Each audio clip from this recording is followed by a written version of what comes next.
host for Motor Week, John Davis. Well, hello and welcome again to Motor Week. We're glad to have you with us. The last few years have seen big changes at Volvo. Engines and chassis have become more powerful and more entertaining, while styling has become less like a cereal box. But while this has increased Volvo's enthusiast appeal, many drivers still can't get past that proper family sedan image. So Volvo has taken the next big step, this C70 Coupe.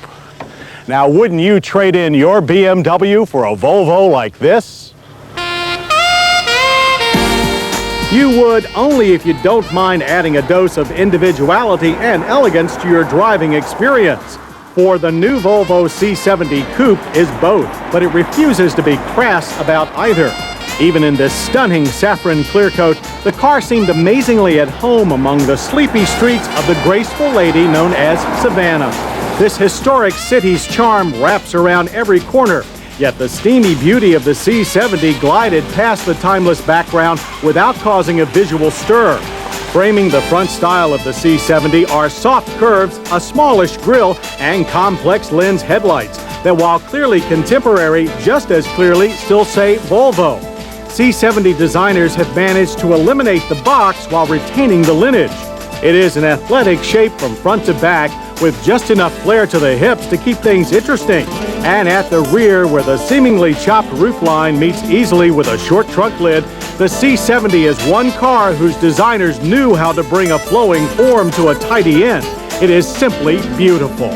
The C70 project is a collaboration between Volvo and Tom Walkinshaw Racing, which executed most of the engineering efforts. The pair also formed a new company, Autonova, to build the C70 in Volvo's modern Uddevalla plant. The chassis is an update of the one used on the 850, with front struts and Volvo's unique Delta Link suspension at the rear. The retuning includes a wider rear track for stability and standard 17-inch and these optional 18-inch BBS wheels with 50 series Z-rated tires. We were also pleased with straight-line acceleration, 0 to 60 in 6.2 seconds for our 5-speed manual. Low-speed traction control is included, and an electronic 4-speed automatic is optional. What does all this mean? Well, to find out, we cruised over to Roebling Road Raceway's newly paved circuit for some of the most satisfying fast laps in a front-wheel drive car ever. Like the last 850R we tested, there is a solid yet precise response that reminds us more of a pusher than a puller. Turn-ins are quick with only enough progressive front plow to keep the tail obedient. The power plant is familiar too. Volvo's 2.3-liter twin-cam inline-5 turbo with 236 horsepower and 243 pound-feet of torque. That's 22 pound-feet more than the 850R. And this is also the first time the Turbo 5 has been available with a manual transmission. Mid-range passing response is impressive as the intercooled turbo spins up rapidly and maintains boost nicely through the shifts. The quarter mile flew by in 14.1 seconds at 100 miles per hour. Brakes are standard all-disc with anti-lock and were more than capable of fade-free stops from 60 that averaged a fine 120 feet. The C70's 4-place interior features high-quality leather and wood trim formed around a contemporary dash with Volvo's usually stellar ergonomics.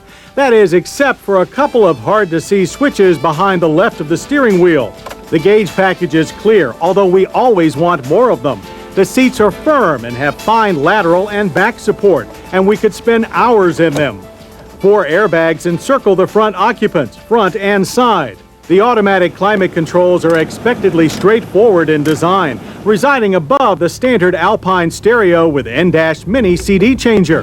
The unit is of audiophile quality with DIN audio speakers and a peak output of 400 watts. The scoop shape of the fixed rear seats also coddles passengers, but more importantly, this is one swoopy coupe that has adult-size headroom. The trunk is more than ample for long trips, too, with a wide and low load lip. C70 highway manners are genteel, and you can tell there was a lot of wind tunnel work to minimize intrusion. But unlike the somewhat stiff ride of the 850R, the C70 is far more compliant and comfortable, as the chassis dispenses with expansion joints quickly and without fuss. As of this test, prices for the Volvo C70 Coupe have not yet been set, but expect a near $40,000 sticker to start for a car that looks and feels far more exclusive than any comparably priced BMW. Plus, no German convertible is as delicious as this second C70 prize. Introduced at the Detroit Auto Show in January, this true four-place ragtop should arrive in time for sultry weather. This show car quality design appears to be no overheated fluke.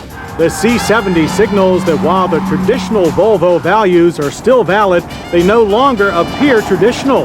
We've always known Volvos were cut out for far more than just getting groceries. Now with the hot C70, it's obvious.